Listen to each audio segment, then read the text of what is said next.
Next year, it will be a literal decade since most of the world was introduced to the series known as One Punch Man, and since that day, the anime power scaling world has not known peace as we came to know Saitama, the Caped Baldy, the man who broke his limiter and the legendary so-called One Punch Man. And of course, as is the law of the power scaling universe, because Saitama was a strong new anime character, it was only a matter of time before he was compared to the ultimate test of strength in anime, Son Goku, the strongest Saiyan warrior in the universe. In the last 10 years, and even very recently, both Saitama and Goku have gotten massively stronger from when they were back in 2015. And because of this, people are still looking for a satisfying answer for who is stronger between the two of them. So today, I hope to give my answer for why Goku vs Saitama is still not close, and it's very likely that it will never be close. If you like this kind of stuff, make sure to like and subscribe for more content like this, and let's jump right in.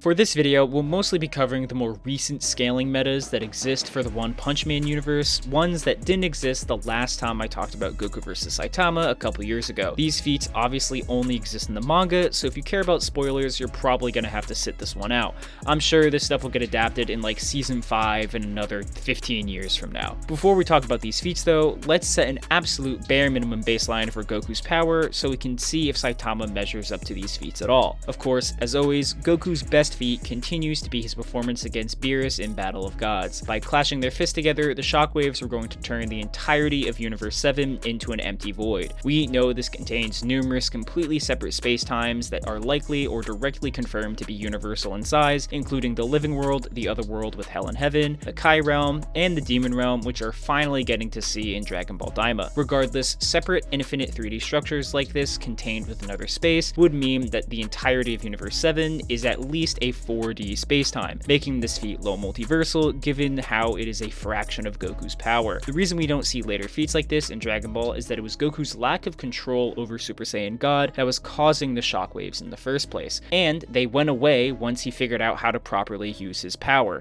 that he would then absorb into his base form. Now, after this point, the entirety of Dragon Ball Super happens as Goku gets new forms and constantly breaks his limits, his base form arguably surpassing his previous form multiple times over. Depending on how you interpret the multiplier of fusion in relation to forms like Super Saiyan God and Ultra Instinct, Goku without exaggeration would be capable of destroying hundreds of thousands as well as beyond hundreds of millions of these 4D universes with his power, or at least has the comparable attack potency to do so. This translates generally to the exact definition of multiverse level. Now, if you want to misinterpret some scans and argue that even Universe 7 itself already contains higher spatial dimensions, then Goku would be more like 5D or low complex multiversal. The bar has been set. Can Saitama clear it? Let's find out. So, as a refresher to Saitama's scaling and generally how his strength works, Saitama has not always been as strong as he is currently. In fact, even after breaking his limiter, he's exponentially weaker than his current self in the manga. Still, early Saitama could punch away Boros's planet surface wiping attacks, and while it was ages before he was truly challenged again, we would see how much he had grown when he battles against Cosmic Fear Garo. It was here when Saitama's abilities were copied and he was forced to grow even stronger. We see him sneeze away Jupiter, which is a pretty blatant large planet to dwarf star level feat. More importantly, we see the energy from his clash with Garo completely annihilate a chunk of the night sky. Being reasonable, this is a multi-solar system level feat, as this attack not only destroyed a bunch of stars, but covered the space in between them. Some like to argue it's higher in the galaxy level, but I find this unlikely simply because it's impossible to prove which, if any, of those points of light were galaxies, and we actually can't see galaxies from the Earth without a telescope. Assuming this feat is multisolar, and then looking at the graph of Saitama's strength growth, you can argue he grew strong enough to be galaxy level, but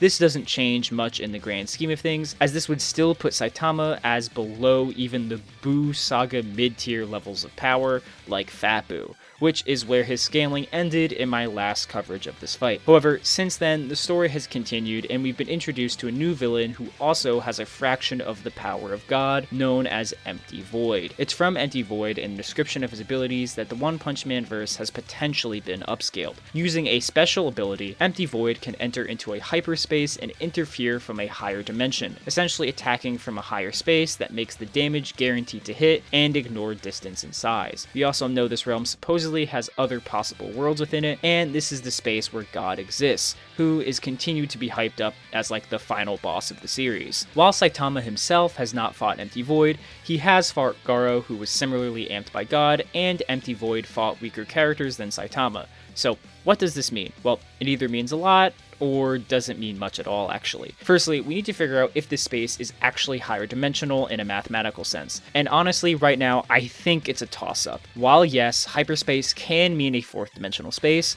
and the image we are shown implies it's a fourth dimensional structure, from how we've actually seen this God realm, it doesn't really function like a 4D space. If it was truly 4D, the 3D universes would behave like 2D objects and be seen in their entirety. However, instead, these full-size universes look like portals that show a very small portion of the world, and literally sound from them can still be heard in this higher space. Furthermore, people say that Empty Void is the size of a universe here, or larger, and yet the slash from his sword is even less impressive in scale than the other attacks we've seen in the series, and could be dodged by characters that weren't even the strongest heroes. Nowhere near universal in power. Also, this doesn't even scale Empty Void normally, as he needs a special technique to use the power in the first place. At this point in the story, Saitama is no longer just one-shotting opponents, with Garo being a clear example of that. Anyone who thinks Saitama has the narrative ability to one-shot anyone is just objectively wrong at this point. But even if he does beat Empty Void, this W wouldn't be inherently sufficient to get Saitama to low multiversal. You see, just by itself, the God Realm is a single structure. The story is making that fact pretty clear, with that structure potentially having an infinite amount of these 3D universes from branching timelines. As weird as it sounds though, having an infinite amount of universes of unknown size is not actually multiversal. To get to low multiversal, you need to destroy multiple separate 4D structures. Therefore, Empty Void could destroy every single one of those tiny universe bubbles, even though he barely damaged the one he actually attacked, and he still wouldn't be low multi. He would actually need to destroy the God Realm in and of itself, which I think pretty clearly he can't do. Saitama defeating him with one punch also wouldn't change anything. A one-shot does not mean an infinite difference, something literally shown within One Punch Man's story. At best, this hypothetical W against Empty Void, with his gratuitous interpretations of Dimension Slash, would get Saitama to Universe Plus level, a potential big upgrade to his scaling, but not enough of an upgrade to beat Goku. Hello everyone, this is a post-editing log here. So literally as I was editing this video, chapter 209 of the One Punch Man manga came out, and surprise surprise, Saitama was able to stop the Dimension Slash with his bare hands with kind of low difficulty. Kind of obvious as I was predicting here. Again, everything I said is still true, it's now just not hypothetically he can beat Empty Void, obviously he can beat Empty Void. Everything I say is still valid. But yeah, so please don't comment me saying I didn't know what I was talking about. Okay, that's all. So, that explains why Saitama can't beat Goku right now. But why did I say I think it's likely he'll never beat Goku? For Saitama to hypothetically reach low multi now, he would likely be in a battle against God. It would need to be revealed that God not only created the higher fourth dimension where he resides, but has created multiple distinct versions of these spaces, which he or Saitama could just as easily destroy with a single attack. But even then, this would be the bare minimum level of power to enter that low multiversal tier. For reference, this would simply get Saitama to around base Goku's level at the end of Battle of Gods after absorbing the power of Super Saiyan God. Saitama would then have to quantifiably get as strong as Goku has gotten throughout the entirety of Dragon Ball Super, and that would be able to just match Goku and turn the fight into an equal stats argument. I hope I don't have to explain why Goku, who is an infinitely better fighter with infinitely more abilities, would win in an equal stats fight against Saitama, who literally has no real powers besides being fast and strong.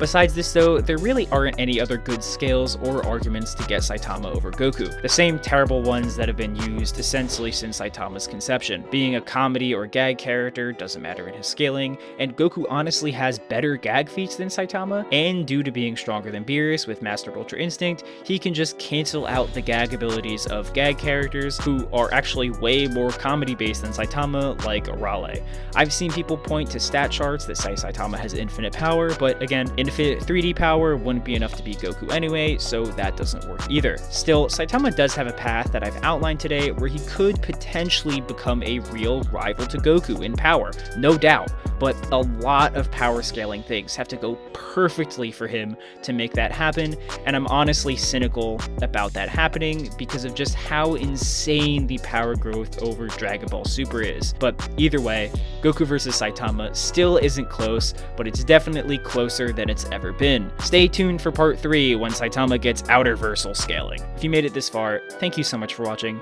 As always, thank you to my members who got to see this video early, and if you disagree with my takes, let me know how I was wrong in the comments down below, or any of my various social media sites.